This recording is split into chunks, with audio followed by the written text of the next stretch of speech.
Let's get weird into it. Number 8. The original schemer. The word Machiavellian gets thrown around a lot.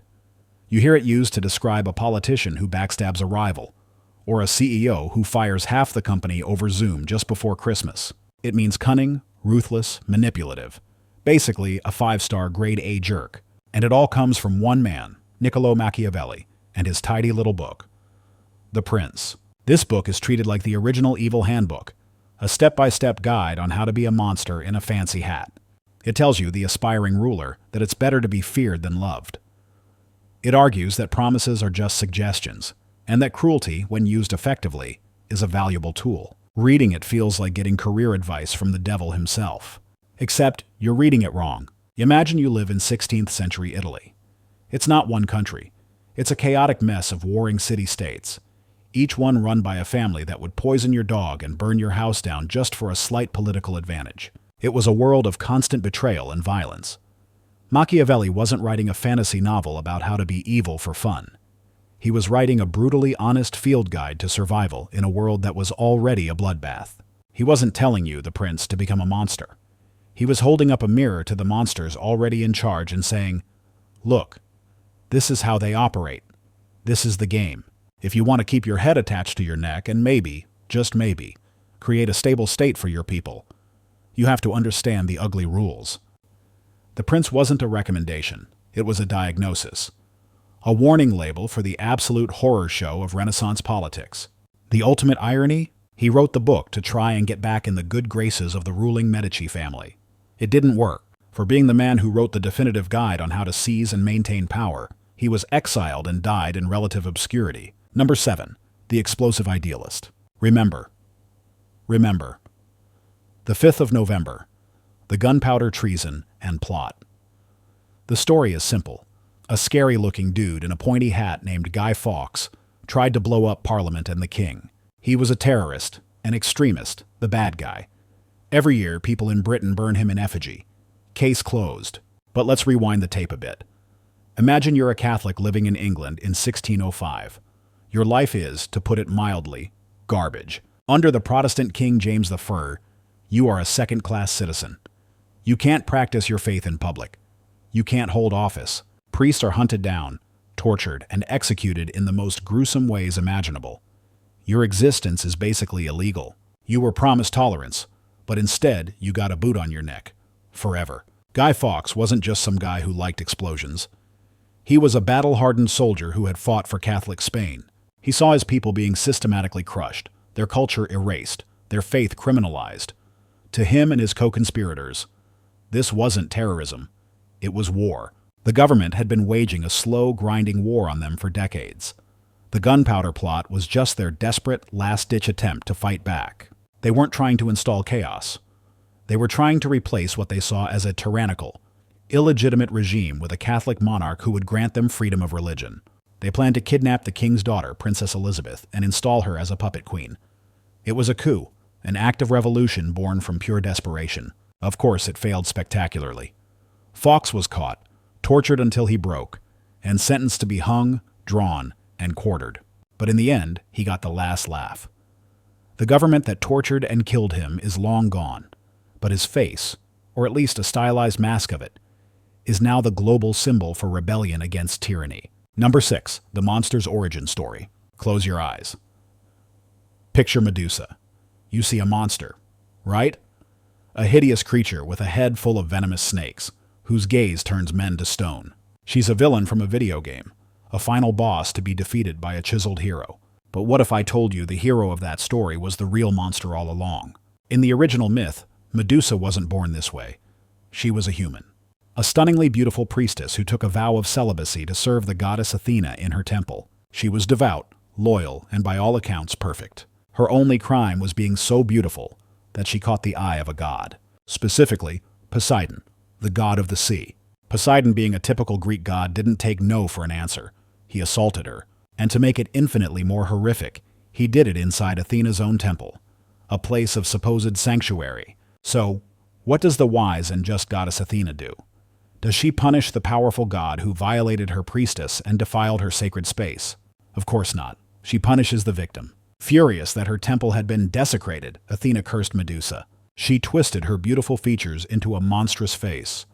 She turned her flowing hair into a writhing mass of snakes, and she gave her the famous gaze, ensuring that any man who looked at her would turn to stone. She was made so hideous, so dangerous, that she could never be near anyone again. It was victim-blaming on a cosmic, divine scale. Medusa was exiled to a remote island, forced to live in isolation, a monster made by the cruelty of the gods. And then the hero, Perseus, shows up. He kills her in her sleep, cuts off her head, and uses it as a weapon. Even in death, her suffering was just a tool for some guy's heroic journey. Number 5. The Unfairly Fired Captain. The Mutiny on the Bounty is one of the most famous tales of rebellion at sea. The story, thanks to Hollywood, is burned into our brains. Captain William Bligh is a sadistic tyrant, a man who whips his crew for looking at him funny and hoards the ship's water while they die of thirst. Fletcher Christian is the handsome, heroic first mate who can't stand the injustice anymore and leads a righteous mutiny to save the crew. Except almost all of that is grade-A historical fan fiction. The reality is that Captain Bligh was one of the most brilliant sailors of his time. He was so good, in fact, that the legendary Captain Cook handpicked him as his sailing master. His mission on the HMS Bounty wasn't some grand adventure. It was basically a glorified Uber Eats delivery. He was supposed to go to Tahiti, pick up some breadfruit plants, and deliver them to the West Indies to feed enslaved people. Exciting stuff. The problem wasn't Bligh's cruelty. It was Tahiti's perfection.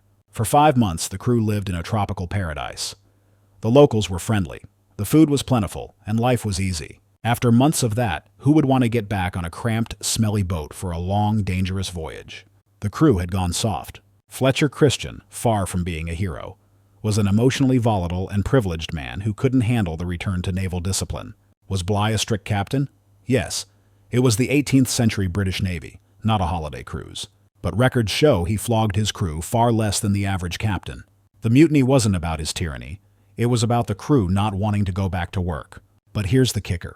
After the mutineers cast him and 18 loyal men adrift in a tiny 23-foot launch in the middle of the Pacific, Bligh did the impossible. Using only a sextant and a pocket watch, he navigated that tiny, overcrowded boat for 47 days, across 4,000 miles of open ocean, to safety. It is arguably the single greatest feat of navigation in human history. The villain was so good at his job, he literally survived his own character assassination and went on to become a vice admiral. Number 4. The Mad Scientist Smear Campaign. What does a mad scientist actually look like? In your head, you're probably picturing wild hair, a weird accent, and maybe some crackling electrical equipment in the background. That image is practically a caricature of Nikola Tesla. He was the visionary genius who dreamed of wireless power and communicated with aliens, while his rival, Thomas Edison, was the respectable all-American inventor. But the real story is a dirty corporate street fight, where the supposed villain was the one getting smeared. In the late 1880s, the War of the Currents was raging. Edison had backed direct current, or DC. Tesla, backed by George Westinghouse, championed alternating current, or AC. Here's the smart dumb version. Edison's DC was like a leaky hose. It lost power over short distances and was inefficient. Tesla's AC could be sent powerfully over hundreds of miles, the clear winner for building a national power grid. Edison had the inferior technology, but he was a master of public relations, which is a nice way of saying he was willing to do some truly monstrous things to win. He launched a public smear campaign to convince people that AC was deadly. He and his associates went on a traveling horror show, publicly electrocuting stray dogs and cats with AC power to prove its danger.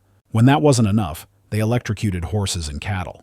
The grand finale was the secret financing of the first electric chair, ensuring it used his rival's AC power, forever linking alternating current with state-sanctioned death in the public's mind. Edison was playing checkers while Tesla was playing 4D chess with the universe.